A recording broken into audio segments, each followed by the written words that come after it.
नमस्कार दोस्तों। बोलना भारत पे आपका स्वागत है। आलोक भाई हमारे साथ हैं। सीधा सीधा अयोध्या का रुख करते हैं और सवाल आलोक भाई आपसे करते हैं कि अयोध्या में ये जो एक तरह से लूट और डकैती का आरोप लग रहा है और उस पावन नगरी अयोध्या की जहां से बीजेपी ने शुरुआत की थी और दो सांसद से 240 सांसदों का सफर तय किया और भारत के ज्यादातर हिस्सों पे उसकी हुकूमत आ गई और ये राम मंदिर मुद्दा बहुत बड़ा लाभकारी साबित हुआ था बीजेपी के लिए।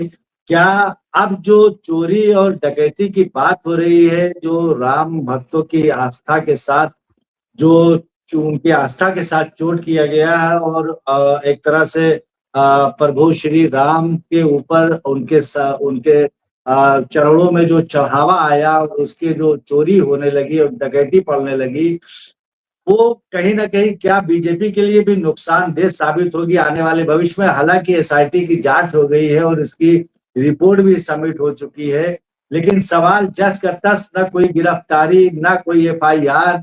चंपत राय, नृपेंद्र मिश्रा और एक टोनी, ना जाने 5-7 नाम, और उसके साथ साथ 150 लोगों पे शक और 25 से 30 लोगों पे कार्रवाई की बात चल रही है। इन सारे समीकरणों पे आपकी क्या राय है? जनता जानने के लिए बहुत उत्सुक है क्योंकि उनकी आस्था का सवाल है और हम सब लोग इसके साथ साथ उत्सुक हैं कि क्या होने वाला है, सरकार क्या करने जा रही एक पुरानी मूवी थी। उसमें बहुत ही एक हिट गाना था जो बहुत चला था। उसमें एक लाइन थी कि देखो दीवानो, ये काम ना करो, राम का नाम बदनाम ना करो। लेकिन आज हम देख रहे हैं कि राम का नाम, प्रभु राम का नाम बदनाम तो कर ही दिया है इन लोगों ने मिलके। और सबसे बड़ी बात यह है कि जो लोग मंदिर बनाने वाली ट्रस्ट में थे, ऑर्गेनाइजेशन में थे, वही लोग जो है चंदा चोरी कर रहे हैं। इससे तो सीधे सीधे यही लगता है कि ये लोग खुद जो है प्रभु श्री राम को नहीं मानते। हाँ, मतलब अगर ये एक सेकंड, एक जुमला आलोक भाई आ गया कि चौकीदार ही चोर है। हाँ, चौकीदारी चोर है। और चौकीदार चोर तो है ही है, लेकिन वो चोरी कहाँ कर रहा है ये भी आप देखिए। वो मेरे घर में आके चोरी करके ले आता तो मुझे कोई प्रॉब्लम नहीं थी। बिल्कुल बिल्कुल वो बिल्कुल मैं सही। वो मैं पुलिस के पास जाता, एफआईआर लिखवाता, वो करता, जो भी है मैं करता। लेकिन सही। पीड़ा इसलिए ज्यादा है क्योंकि उन्होंने तो श्री राम के मंदिर में चोरी कर, हाँ, कहाँ जिगरा कहाँ इतना से बढ़ गया है, मनोबल बढ़ गया। जिगरा इतना बढ़ गया। तो ये लोग तो खुद ही प्रभु श्री राम को नहीं मानते हैं, ऐसा मुझे लगता है।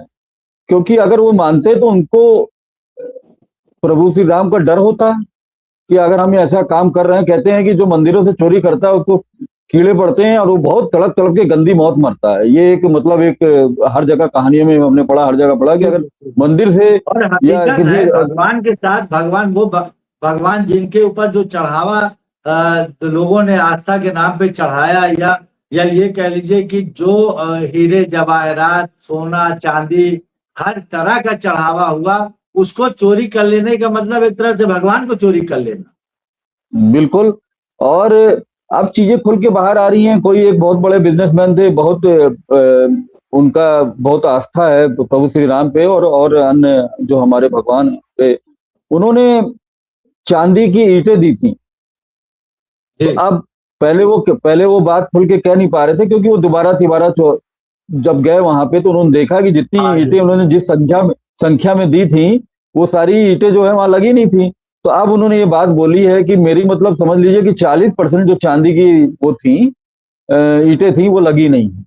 तो देखिए खुलेआम मतलब ये लोग चोरी कर रहे हैं। और अरे अब एक उसके महिला।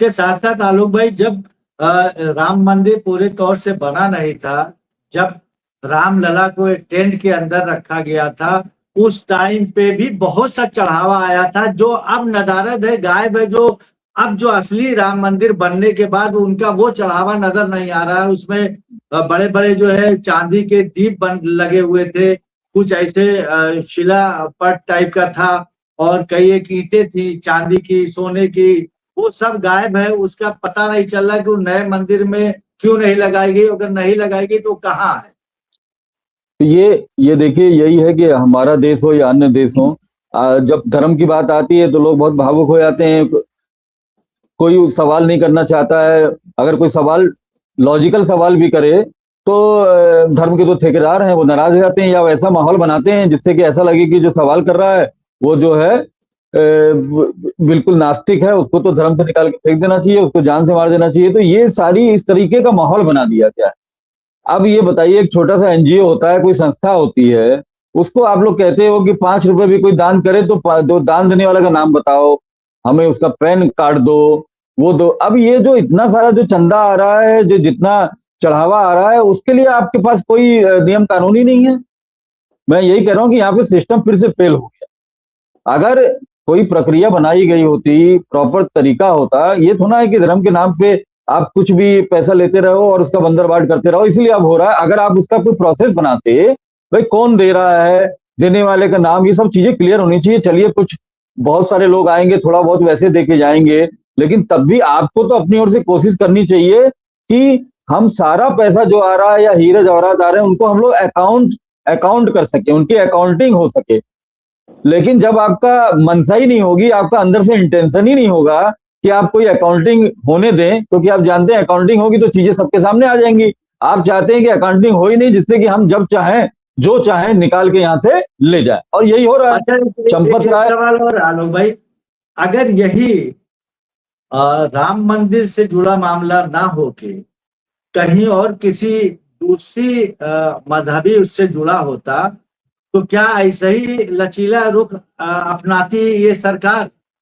अब तक क्या गिरफ्तारी ना हो गई होती, एफआईआर ना हो गई होती, या उस पे जो चाबुक चलाते हैं सरकार अपने मंशा के तहत, तो वो आखिर यहाँ ये चीजें क्यों नहीं हो रही? जबकि एकदम जाहिर हो चुका है कि पकड़ा गया पैसा गोबर के नीचे दबा दबा के 10-10 लाख, कोई कहीं 25 लाख रखे हुए, कोई अरे अभी तक जो जो दावा किया जा रहा है कि 200 करोड़ तक की चोरी हुई। हाँ, वो तो खुद खुलेआम सेठ वगैरह की उसमें भी आ रहा है कि ये 200 करोड़ की चोरी हुई है। 200 करोड़ भी मैं सरकार कहूंगा कि एफआईआर नहीं कर रही, इसके पीछे क्या मंशा हो सकती है? सरकार ना गिरफ्तारी कर रही है। सरकार, हाँ, पहली बात तो जो आपने कहा कि किसी और अगर धर्म पे या धर्म ग्रह पे इस तरीके की कुछ हुआ होता, तो ये सरकार बहुत ही फास्ट फॉरवर्ड मोड में जाके सब कुछ कर देती। अगर हाँ, सबसे पहले तो सोशल मीडिया पे ही अपराधी जो है घोषित कर दिया गया होता। वो काम तो जो है 2 घंटे 3 घंटे में भी पूरे इंडिया में और पूरे दुनिया में फैल गया होता कि कौन चोर है, कौन क्या है, ये है वो है, सब हो गया होता। उसके बाद से तुरंत किसी के पैरों में गोली भी मार दी जाती कि यही वो है। यहाँ जो है खुलेआम चोरी हुई है, लेकिन यहाँ पे कोई एफआईआर लोग दर्ज कराने की कोशिश कर रहे हैं, लेकिन एफआईआर दर्ज ही नहीं हो रही है। दिक्कत तो ये कह रहे हैं हम अपनी जांच करा लेंगे। भाई ये कोई आपके घर का मामला तो ना है, ये हम सबकी आस्था का सवाल है, आप क्यों नहीं कर रहे हो? मुझे बड़ी खुशी है कि कोई मोहित नाम के एक एडवोकेट हैं, जो मुझे खबर मिली, कल मैं हाईकोर्ट गया था तो मुझे खबर मिली कि उन्होंने पीआईएल दर्ज करी है इस पे। अभी तो हाईकोर्ट में समर वेकेशन टाइम चल रहा है, मेरे ख्याल से 2-3 दिन में सुनवाई पे आ जाएगी। तो उन्होंने इस पे चंदा चोरी पे मंदिर, अयोध्या मंदिर की चंदा चोरी पे उन्होंने पीआईएल दाखिल की है। देखते हैं क्या होता है उसका। अखिलेश यादव ने भी ये बात बताई कि कहीं ना कहीं ये जो टाइम लिया जा रहा है कि लिपापोती करने के लिए। दूसरे ये कि वो कहते हैं कि जो एसआईटी में जो शामिल हैं, जो रिटायर्ड अधिकारी हैं, जज हैं, वो अखिलेश यादव तो कहते हैं कि हाँ उन्हीं पर शक हो रहा है, कहीं उनके ऊपर कौन जांच करने वाला है? अगर वो जो चाहे वो दे दे, वही मान लिया जाएगा। उनके ऊपर तो कोई है नहीं जो उनकी जांच पे जो है जांच कर सके। हाँ, उनकी बात बिल्कुल ठीक है। और एक बात अखिलेश जी को भी याद रखनी होगी कि अगर उनकी सरकार आती है तो वो भी, उनका भी जो है जो ब्यूरोक्रेसी से और ये जो आईएएस अधिकारी हैं उनसे भी, कुछ अधिकारियों से उनका भी जो प्रेम है वो जग जाहिर है। तो आगे जब उनकी सरकार बनाने का उनको मौका मिले तो उनको भी ये ध्यान रखना है कि इन आईएएसओ को काबू में रखना है उनको अच्छे से, और मेरे को उम्मीद है कि वो रखेंगे जरूर।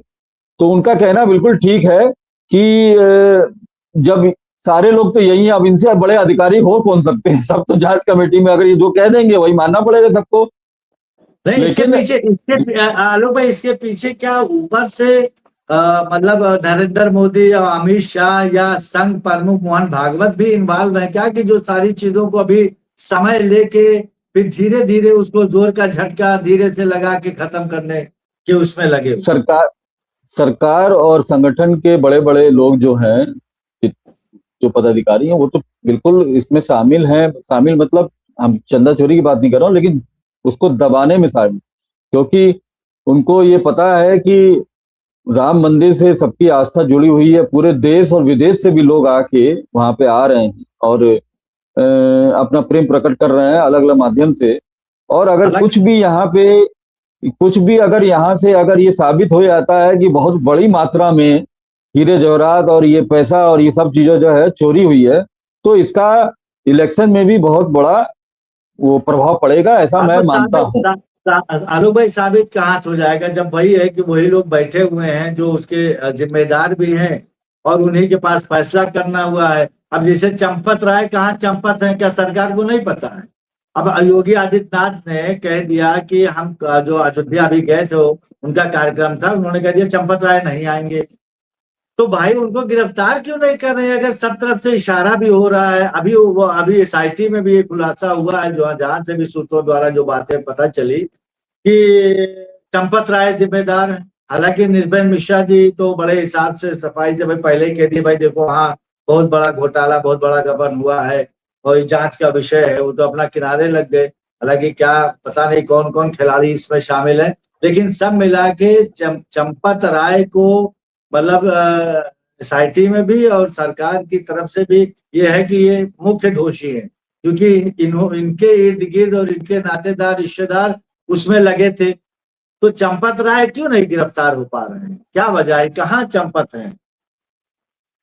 चंपत राय तो अब उनका नाम इसमें आया है, लेकिन जिस तरीके से उनको पूरी शक्ति दी गई थी, वो तो अपने आप में स्वयंभू अधिकारियों से भी बड़े अधिकारी थे। कौन हाँ कौन अयोध्या में आएगा, कैसे आएगा, कौन जमीन खरीदेगा, कहाँ खरीदेगा, मतलब सब कुछ कंट्रोल उन्हीं के हाथ में था।